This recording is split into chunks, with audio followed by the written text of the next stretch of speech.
the program is always changing, right? I mean, we have a curriculum, but it's nothing set in stone. We always want to be better than what we are. We'll never stop trying to improve the program. And so it's just little lessons like that we have to learn, that we make adjustments for. That's a long way around. But we go 4 weeks where they're just focused on self. They just need to figure out who they are, where they need to be. We try to give them those soft skills that they need to communicate in the workplace, to survive in the workplace.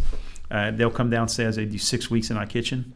Our kitchen staff's made up of 3 phenomenal chefs, over 50 years experience. Wow.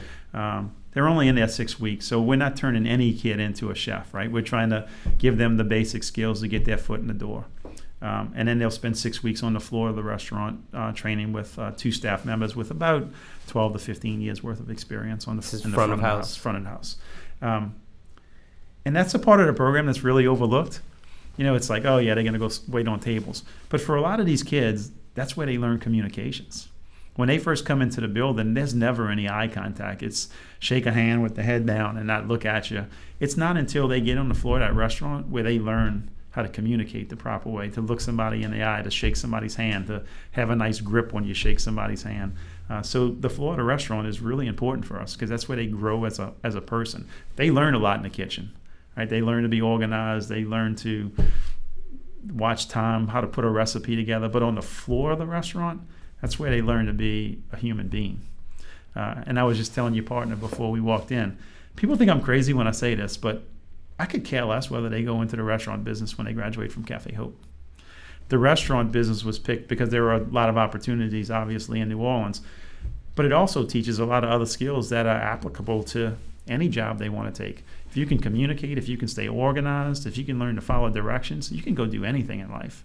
And the restaurant business allows them to learn those skills. Man, you come alive when you talk about designing the curriculum and what the experience is and just what sharing that experience is like. That's the rock of the whole thing, right? Cafe Hope is really odd, and so are the other programs, Reconcile and Liberty's Kitchen. We're social entrepreneurship, and we walk that fine line every day. Because people that come eat at Cafe Hope, they don't want to hear that we got kids working in the kitchen. They don't want to hear that it's kids that have never done it before waiting their tables. It's New Orleans. They expect good food and they expect good service. And so we walk that fine line between programming and being a real restaurant. And it's a balance. It's a really delicate balance. How do you navigate that? Because on one hand, you want to instill the learning environment and the mission aspect of the organization. But on the other hand, like you say, it's a restaurant. It has to be top notch, and you can't water down the experience for somebody who's walking in the door.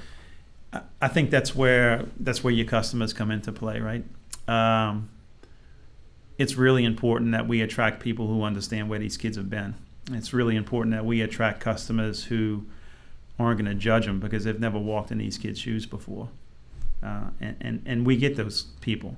And the ones who don't get it, when they walk in, they don't come back. I mean, I think we have great food and I think we have great kids, but there are some people that it's just not for them. Yeah. I mean, if you want to come in and eat in 7.5 minutes, then Cafe Hope's not the place for you.